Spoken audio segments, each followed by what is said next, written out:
No i przyjść, dobra, starczy. Dobra, gdzie są kurczaki? Wycina to upuszcza, najwyższy czas, żeby się dogadali z tą Unią Europejską. Dlatego, żeby nie było tych kłopotów. Nie, to nie można się dogadać. To jest jeden z największych skandali, gdzie z jednej strony stoi ogromne dziedzictwo kulturowo-przyrodnicze, niszczone w tej chwili przez tę ideologię lewacką. To jest jedna strona medalu, a z drugiej strony medalu jest, no to powiedzmy, ludzie, którzy, no i przy tym dziedzicie są ludzie, którzy chronią tego, mówią, my tu pracowaliśmy, my robiliśmy ogromne doświadczenia, my mamy wielkie dane. A z drugiej strony są eksperci, którzy nie mają zielonego pojęcia i podejmują, nie mają również zielonego pojęcia o prawie, które było stworzone w Unii Europejskiej, prawda? A podejmują decyzje, wysyłają nas do Trybunału Sprawiedliwości, skarżą nas do Trybunału Sprawiedliwości. Oczywiście za tym stoi Komisja Europejska, która mówi, tak, ale to eksperci są nasi, ci eksperci są rzeczywiście najlepsi. Proszę ojca, najwyższy czas i ja, i tutaj to jest ambicja tego rządu i tego ministerstwa, żeby odkryć prawdę. No nie możemy być oskarżani o coś, czego nie robimy, nie możemy być oskarżani przez ludzi, którzy u siebie, jak patrzą na swoje zasoby przyrodnicze, mają prawdę, to jest wszystko zniszczone i oni śmią pouczać Polaków, w jaki sposób mamy chronić zasoby przyrodnicze. Będzie pan oskarżony, panie ministrze, przez totalnego kontestatora Grzegorza Schetyna, który kwestionuje wszystko i staje po stronie tych ekspertów europejskich, o których pan powiedział. Mianowicie Grzegorz Schetyna zwołał dzisiaj konferencję prasową w Sejmie przed posiedzeniem tak zwanego gabinetu cieni Platformy. No i mówi tak, zarządzenie tymczasowe Europejskiego Trybunału Sprawiedliwości ze Strasburga bardzo wyraźnie pokazuje, że Europa nie zgadza się na łamanie prawa przez polski rząd przez ministra Szystę. Nie zaakceptujemy takich metod ministra i będziemy także wspierać Europę, wspierać tych wszystkich, którzy w Puszczy protestują przeciwko nieludzkiej polityce ministra Szystki i całego rządu PiS w stosunku do polskiej przyrody. I będzie wnioskował o komisję śledczą w sprawie Puszczy Białowieskiej i oddaje pana osobiście do prokuratury za przestępstwa, jak mówię, przeciwko środowisku. No i proszę ojca, ja się z tego cieszę, naprawdę, bardzo proszę o komisję śledczą, ale tam Grzegorz Schetyna, no przypuszczam, że należy również do tej grupy ekspertów, którym trudno rozpoznać, no na pewno to nie ulega najmniejszej wątpliwości, sam co Miciu Korinka dokazał, to jest na 100% pewny, że nie potrafi rozpoznać, prawda, ale przypuszczam, że ma również pewne kłopoty z rozpoznawaniem również płci u wyższych gatunków. Ale powracając jeszcze do spraw związanych z prawem europejskim, no to myślę również, że tam Grzegorz Schetyna nie ma najmniejszego zielonego pojęcia o dyrektywie ptasie, czy tej dyrektywie habitatowej, a to są dwie wspaniałe dyrektywy, które dały nam możliwość właśnie kontroli tego, co się dzieje. Natomiast te dyrektywy zostały stworzone przez specjalistów i w tej chwili przypuszczam, że są pewną obciążeniem w stosunku do właśnie tych ludzi, którzy chcieliby zarządzać poprzez opinię, dlatego że tu rzeczywiście są pewne fakty i myślę, że to jest również duży, ja bym powiedział, problem również dla Unii Europejskiej. Powracając do tego, jakby finalizując, proszę ojca, naprawdę jesteśmy otwarci na dyskusję, ale na bazie konkretnych danych i prawa, które jest narzucone z dyrektywami, z dyrektywą habitatową i dyrektywą ptasią. To chcemy za wszelką cenę, powiedzmy sobie tutaj doprowadzić do tego. Cieszę się, że będzie taka komisja śledcza, to z przyjemnością przed taką komisją śledczą wystąpię i będę starał się być również tym, który ma to obowiązki swoje, żeby robić jednak pewną edukację. I tu serdecznie zapraszam pana Grzegorza Schetyna, jakby chciał pojechać ze mną do Białowieży, to z przyjemnością pojedziemy i zobaczymy zjawisko Korinka Lukarza, pokażę mu jak wygląda samiec, jak wyglądają samice, jakie są gatunki towarzyszące, które zjadają jaja, które zjadają larwy, które zjadają poszwarki, które w końcu atakują marło, prawda, tam jest taki pan Simon Fornikariusz. Z przyjemnością to mu pokażę i być może wtedy może troszeczkę zacznie mówić bardziej konkretnie na temat spraw związanych ze środowiskiem. Ale to jest, ojcze, w tej chwili mogę powiedzieć, że musimy to wygrać, dlatego że właśnie to lewactwo światowe dąży do tego, żeby zmienić tą filozofię podejścia do układów przyrodniczych i właśnie zmienić w tym kierunku, że to nie człowiek jest głównym kreatorem tych układów przyrodniczych i ma sobie życie i ziemię poddaną, i czyni ziemię poddaną, tylko człowiek jest największym wrogiem zachodów przyrodniczych, a najwyższą formą ochrony jest nie zabijaj zwierząt i nie wycinaj drzew. No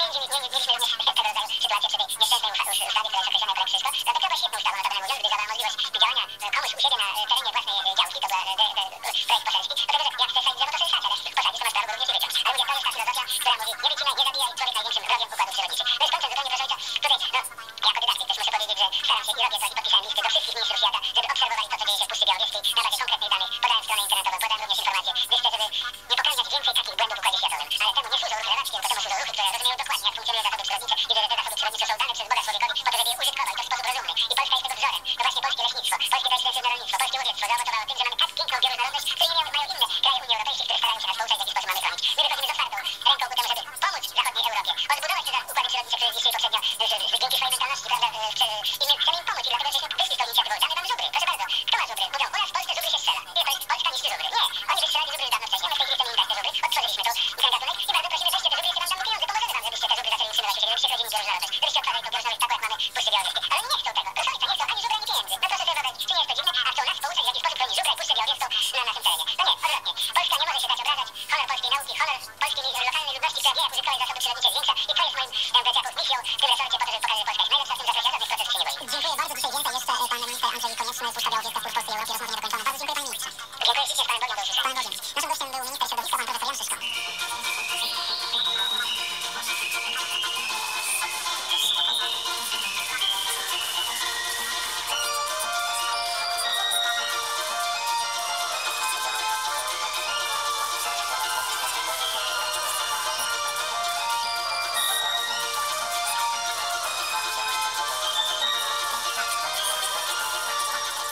Gościem aktualności dnia jest rzecznik prasowy komendanta głównego Państwowej Straży Pożarnej, starszy brygadier Paweł Frączak. Szczęść Boże, panie rzeczniku. Kłaniam się. Pracownicy i wszyscy, którzy są na urlopach, no, trafili dobrze teraz, ale niestety wraz z ciepłym powietrzem przychodzą także burze, przychodzą nawałnice, wichury, intensywne opady deszczu, które są nagłe i z takimi mieliśmy do czynienia również ostatniej nocy i zapowiadane są kolejne. Panie rzeczniku, jaka jest skala zniszczeń? Trudno jeszcze powiedzieć o ostatecznym bilansie, natomiast możemy powiedzieć, że tylko dzisiaj do godziny 14 strażacy w całej Polsce wyjeżdżali już prawie 800 razy do usuwania nocnych nawałnic. To przede wszystkim kwestii połamanych i powalonych drzew, to również kilkadziesiąt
wskazaniami. O czym trzeba pamiętać, będąc w domu, wychodząc z domu, kierując pojazdem, jakie najważniejsze wskazania?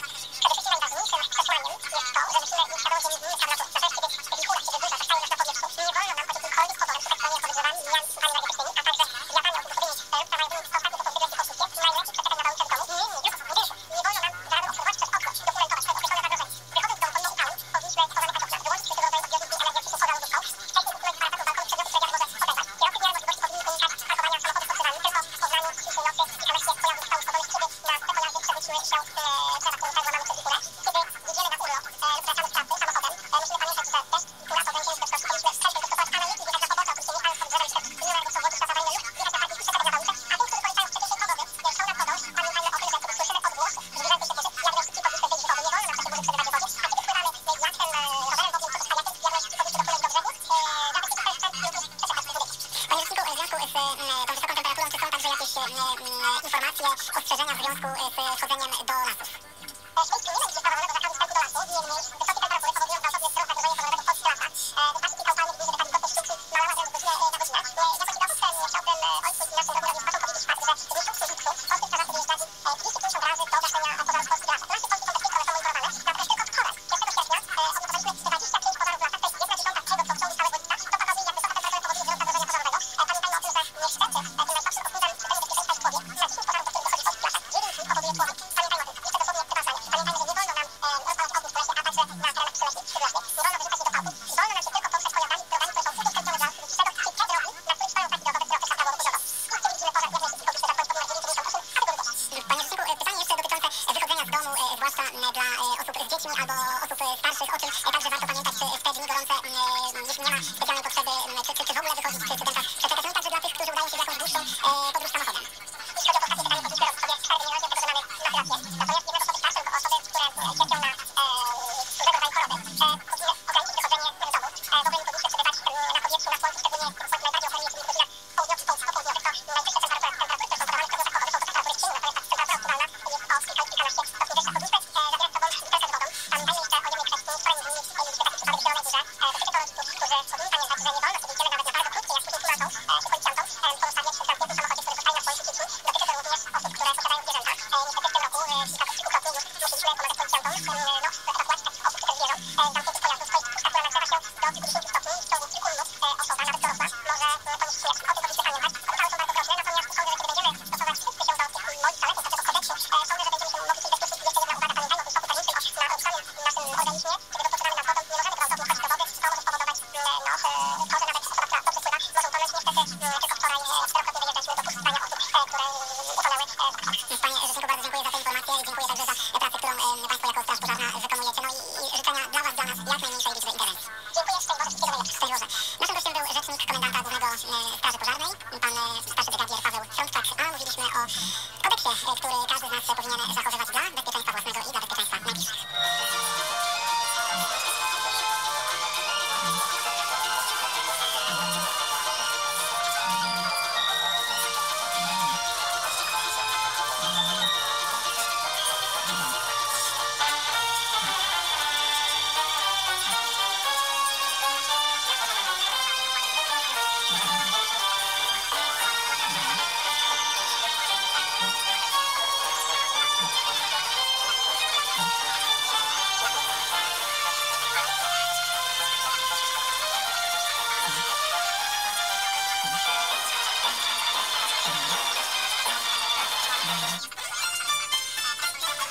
Drodzy widzowie telewizji Trwam, słuchacze Radia Maryja, kochana rodzina Radia Maryja. Serdecznie zapraszamy wszystkich na nasze doroczne dziękczynienie w rodzinie. Już 2 września, w pierwszą sobotę miesiąca, spotkamy się w Toruniu w dawnym porcie Brzewnem przy ulicy Droga Starotoruńska, gdzie mieści się sanktuarium Najświętszej Maryi Panny, Gwiazdy Nowej Ewangelizacji i Świętego Jana Pawła II. Od godziny 11 na scenie nad wodą wystąpią zespoły młodzieżowe, laureaci konkursu muzycznego zorganizowanego przez sanktuarium. W samo południe w sanktuarium sprawowana będzie pod przewodnictwem księdza biskupa Ignacego Deca, ordynariusza diecezji świdnickiej, Eucharystia. Po mszy świętej ciąg dalszych koncertów w amfiteatrze. Wystąpią m.in. Estrada Regionalna Różnica z Ustronia.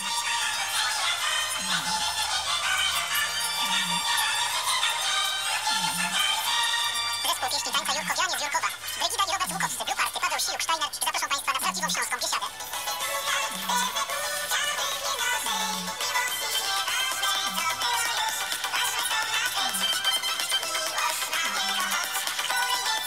Specjalnie dla Państwa wystąpi gwiazda polskiej estrady, Jerzy Połomski.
sierpnia. Zatem zapraszamy serdecznie Bractwo Świętego Jana Pawła II na Dzień Skupienia, na wieczorną mszę świętą w Sanktuarium Najświętszej Maryi Panny Gwiazdy Ewangelizacji i Świętego Jana Pawła II, a po mszy świętej spotkanie formacyjne, jak co miesiąc. Zapraszamy bardzo serdecznie wszystkich członków Bractwa Świętego Jana Pawła II i oczywiście także zapraszamy Państwa do Bractwa Świętego Jana Pawła II.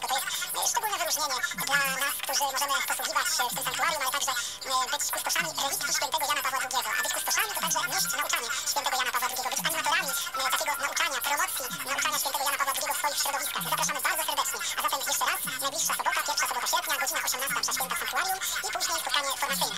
Oczywiście jesteśmy już po letniej szkole bractwa, ale zapraszamy do wysłuchania, do pobrania plików z zapisem konferencji letniej szkoły bractwa Świętego Jana Pawła II. One są dostępne na stronie Radia Maryja, adres radiomaryja.pl w zakładce bractwo.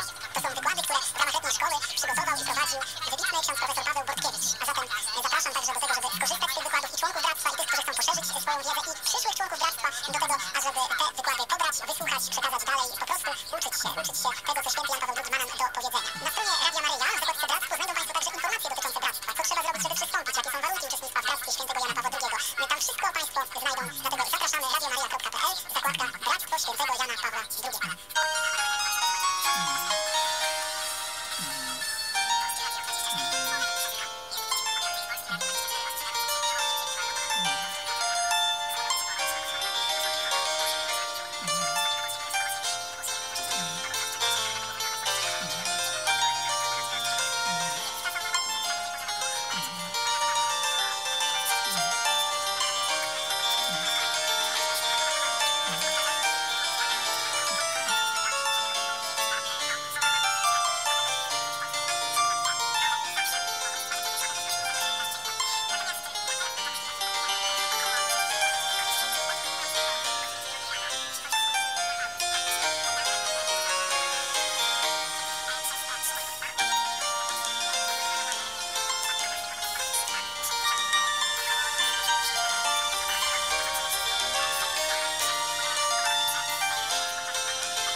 Jajka, zapraszam do jajek. No właśnie, mów, no.